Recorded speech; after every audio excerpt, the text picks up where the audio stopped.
जो वाहन चल रहे थे उनका काफ़ी प्रकाश पड़ रहा था। इस बार कई बार स्पष्ट नहीं हो पा रहा था, तो हम लोग उसका जो नेशनल साइबर फोरेंसिक लैब है नई दिल्ली में, उससे भी उसको इन्हेंस कराने के लिए प्रयास कर रहे हैं। और हम लोगों ने वीडियो उनको भेजा है और उनसे रिक्वेस्ट किया है कि अगर इन्हेंस करके कोई फर्दर जानकारी वो दे सकें तो हम लोग उसको अनुसंधान में अपने आगे कार्रवाई करेंगे। संजय कुमार जी की गाड़ी का भी एफएसएल द्वारा जांच कराया गया था। उस जांच के क्रम में भी कोई संदिग्ध बात अभी तक प्रकाश में नहीं आई है। उनके पास 3 मोबाइल फ़ोन थे, जिसमें से 2 मल्टीमीडिया सेट थे और एक जो ट्रेडिशनल कीपैड फ़ोन होता है वो है। उसका भी जो है हम लोगों ने आर्थिक अपराध इकाई की मदद से डेटा कलेक्ट किया है और उस संबंध में भी विश्लेषण हम लोग लगातार कर रहे हैं। अभी तक के विश्लेषण में भी कोई ऐसी आपराधिक घटना या किसी अन्य प्रकार का जो है बात सामने नहीं आई है। उनके सभी जो सरकारी बैंक खाते थे जिसका वो संचालन करते थे, उनके हस्ताक्षर से जो संचालन होता था, उनके निजी बैंक खातों का भी हम लोगों ने विवरण प्राप्त किया है, उसका भी विश्लेषण किया गया है। अभी तक के विश्लेषण में केवल एक बड़े अमाउंट का ट्रांजैक्शन सामने आया है 5 लाख रुपए का, जो उनके व्यक्तिगत अकाउंट से हुआ है। इस संबंध में जब जांच किया गया, अनुसंधान किया गया, तो पता चला कि उनके घर का रेनोवेशन हो रहा था और ये पैसा उन्हीं को, जो रेनोवेशन करने वाले लोग हैं, उनको पेमेंट किया गया है। इसके अलावा जो ट्रांजैक्शंस हैं वो ज़्यादातर छोटे छोटे अमाउंट पे हैं। सरकारी खाते में भी जो उस दिन का घटना के समय का 1 तारीख का जो सबसे बड़ा ट्रांजैक्शन है वो 49,000 का है, वो भी पेमेंट किया गया। उसमें भी अभी तक कोई संदिग्ध बात प्रकाश में नहीं आई है।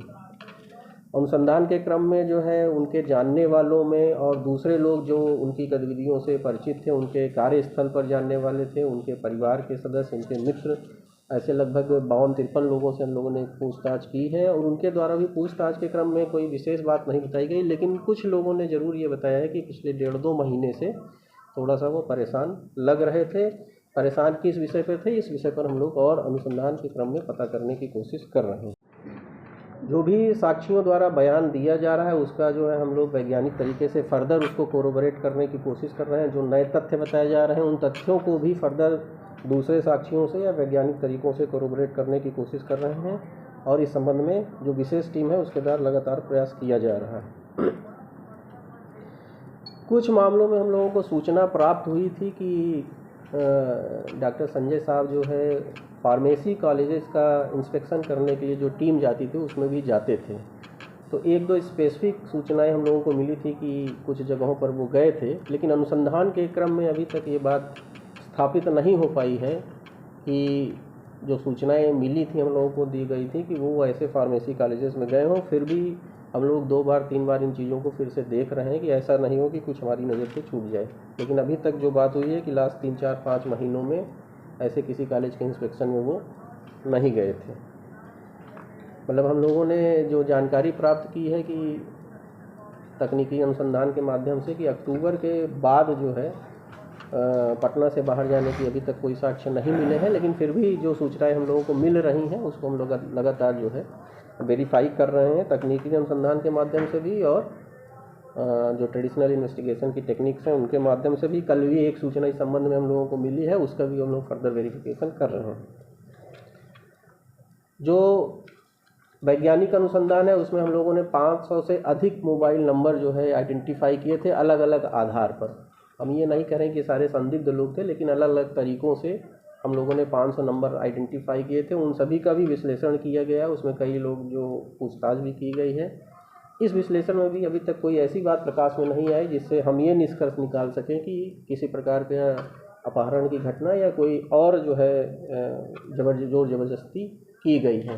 हम लोग फर्दर ये भी प्रयास कर रहे हैं नंबरों के विश्लेषण से कि घटना के समय जो लोग वहाँ से गुजरे हों, उनके आसपास से जो किसी भी तरीके से उनकी किसी गतिविधि को देख पाए हों, उन लोगों को भी हम लोग आइडेंटिफाई कर रहे हैं और उन लोगों से भी हम लोग पूछताछ कर रहे हैं। लेकिन अभी तक कोई ऐसी बात प्रकाश में नहीं आई है। इसके अलावा जो है वैज्ञानिक अनुसंधान के जो दूसरे तरीके हैं उन टेक्निक्स का भी हम लोग इस्तेमाल कर रहे हैं और इस संबंध में जो फोरेंसिक लैब्स हैं और आर्थिक अपराध इकाई से भी हम लोग लगातार सहयोग प्राप्त कर रहे हैं। एक जो घटना स्थल है जहां उनके द्वारा गाड़ी छोड़ी गई है गंगा के नज़दीक है, तो एक संभावना के रूप में हम लोगों ने गंगा के किनारे बिहार, झारखंड और पश्चिम बंगाल के जो ज़िले हैं वहाँ के जो पुलिस कमिश्नरेट है बंगाल में और डिस्ट्रिक्ट वेरीफाई किया। तो वो अभी तक इस तरह की कोई ठोस बात प्रकाश में नहीं आई है।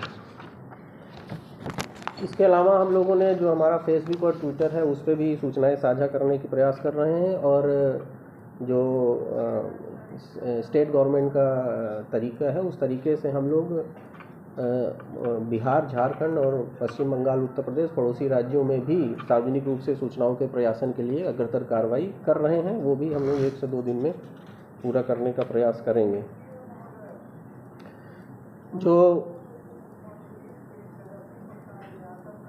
क्योंकि जैसा हमने बताया कि जहाँ से व्हीकल मिला है वो गंगा नदी के बहुत किनारे नज़दीक की जगह है, वहाँ से 100 मीटर बाद ही काफ़ी तेज़ पानी का बहाव है।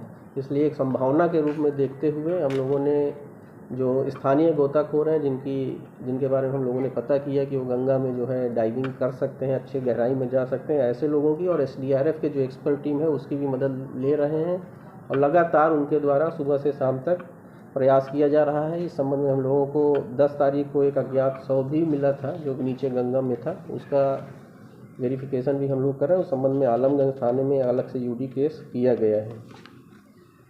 जिला पुलिस ने इसमें एक और किया है कि आज जो है हम लोगों ने एक प्रस्ताव समर्पित किया है 2 लाख रुपए का पुरस्कार की घोषणा का। किसी भी व्यक्ति द्वारा यदि डॉक्टर संजय के विषय में कोई जानकारी उपलब्ध कराई जाती है जिससे उनको खोजा जा सके या कोई उनके बारे में लीड मिल सके, तो हम ऐसे व्यक्ति को हम लोग 2 लाख रुपए का पुरस्कार भी देंगे।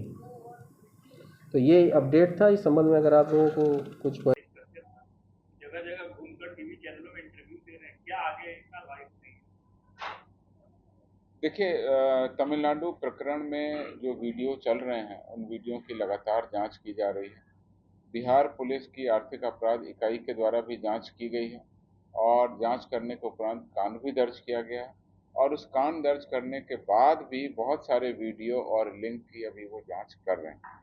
जो भी सस्पेक्टेड उनको लग रहा है उसके लिए संबंधित प्लेटफॉर्म को उनके द्वारा प्रिजर्वेशन नोटिस भी दिया गया।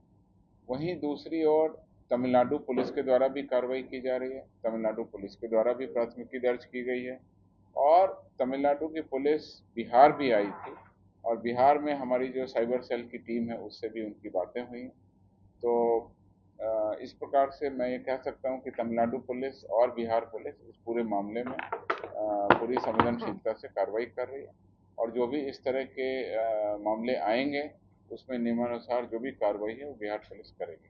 बिहार के लिए प्रेयर से ज्यादा मामले उसके खिलाफ दर्ज है पिछले 2-3 साल के दौरान। कितने मामलों में चार्जशीट वारंट के लिए प्रेयर भी किया जा रहा है, आपने बताया था पिछले।